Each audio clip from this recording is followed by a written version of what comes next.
सभी सुनने वालों को मेरा सादर प्रणाम। चतुर्विंशो अध्याय अर्थात 24वां अध्याय। नारायणं नमस्कृत्य नरं चैव नरोत्तमं देवीं सरस्वतीं व्यासं ततो जयमुदीरयेत। मणिग्रीव बोला, हे द्विज, विद्वानों से पूर्ण और सुंदर चमत्कारपुर में धर्मपत्नी के साथ मैं रहता था। धनाढ्य पवित्र आचरण वाला, परोपकार में तत्पर, मुझको किसी समय संयोग से दुष्ट बुद्धि पैदा हुई। दुष्ट बुद्धि के कारण मैंने अपने धर्म का त्याग किया, दूसरे की स्त्री का सेवन किया और नित्य अपेय वस्तु का पान किया। चोरी हिंसा में तत्पर रहता था, इसलिए बंधुओं ने मेरा त्याग कर दिया। उस समय महाबलवान राजा ने मेरा घर लूट लिया। बाद में बचा हुआ जो कुछ धन था उसको बंधुओं ने ले लिया। इस प्रकार सभी से तिरस्कृत होने के कारण वन में निवास किया। स्त्री के साथ इस घोर वन में निवास करते हुए मुझ दुरात्मा का नित्य जीवों का वध कर जीवन निर्वाह होता था। हे ब्राह्मण, इस समय आप मुझ पातकी पर अनुग्रह करें। प्राचीन पुण्य के समूह से आप इस घोर वन में आए हैं। हे महामुने, स्त्री के साथ मैं आपकी शरण में आया हूँ। आप उपदेश रूप प्रसाद से कृतार्थ करने के योग्य हैं। जिस उपाय के करने से मेरी तीव्र दरिद्रता इसी क्षण में नष्ट हो जाए और अतुल वैभव को प्राप्त कर यथा सुख विचरूं। उग्रदेव बोला, हे महाभाग, तुम कृतार्थ हो गए। जो तुमने मेरा आतिथ्य सत्कार किया, इसलिए इस समय स्त्री सहित तुमको होने वाले कल्याण को कहता हूँ। जो बिना व्रत के, बिना तीर्थ के, बिना दान के, बिना प्रयास के तुम्हारी दरिद्रता दूर हो जाएगी, ऐसा मैंने विचार किया है। इसके बाद तीसरा पुरुषोत्तम मास आने वाला है। उस पुरुषोत्तम मास में सावधानी के साथ विधि पूर्वक तुम दोनों स्त्री पुरुष श्री पुरुषोत्तम भगवान को प्रसन्न करने के लिए दीप दान करना। उस दीप दान से तुम्हारी यह दरिद्रता जड़ से नष्ट हो जाएगी। तिल के तेल से दीप दान करना चाहिए। विभव के होने पर घृत से दीप दान करना चाहिए, परंतु इस समय वन में वास करने के कारण घृत अथवा तेल इनमें से तुम्हारे पास कुछ भी नहीं है। हे अनघ, मणिग्रीव पुरुषोत्तम मास भर स्त्री के साथ नियम पूर्वक इंगदी के तेल से तुम दीप दान करना। स्त्री के साथ इस तालाब में नित्य स्नान करके दीप दान करना। इसी प्रकार तुम इस वन में 1 मास व्रत करना। तुम्हारे अतिथि सत्कार से प्रसन्न मैंने यह वेद में कहा हुआ तुम दोनों स्त्री पुरुष के लिए उपदेश किया है। विधिहीन भी दीप दान करने से मनुष्यों को लक्ष्मी की वृद्धि होती है। यदि पुरुषोत्तम मास में विधि पूर्वक दीप दान किया जाए तो क्या कहना। वेद में कहे हुए कर्म और अनेक प्रकार के दान पुरुषोत्तम मास में दीप दान की 16वीं कला की भी बराबरी नहीं कर सकते।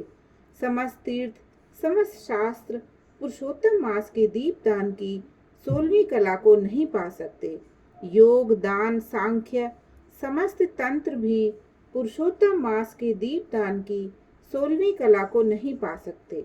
कृच्छ, चांद्रायण आदि समस्त व्रत पुरुषोत्तम मास के दीपदान की 16वीं कला की बराबरी नहीं कर सकते।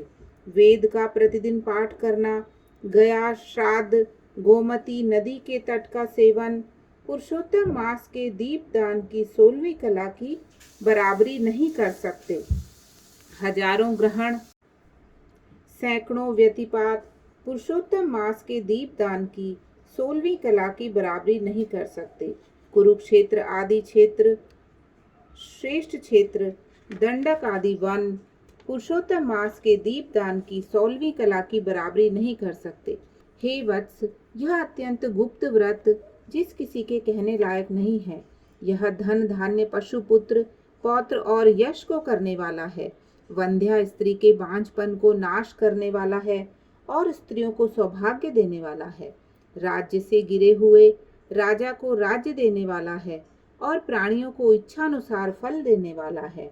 यदि कन्या व्रत करती है तो गुणी चिरंजीव पति को प्राप्त करती है।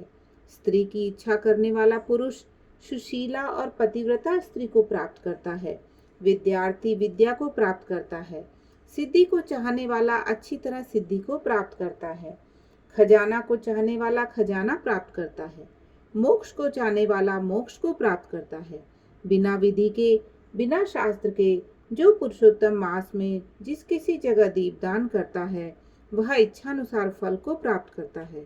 हे वत्स, विधि पूर्वक नियम से जो दीपदान करता है तो फिर कहना ही क्या। इसलिए पुरुषोत्तम मास में दीपदान करना चाहिए।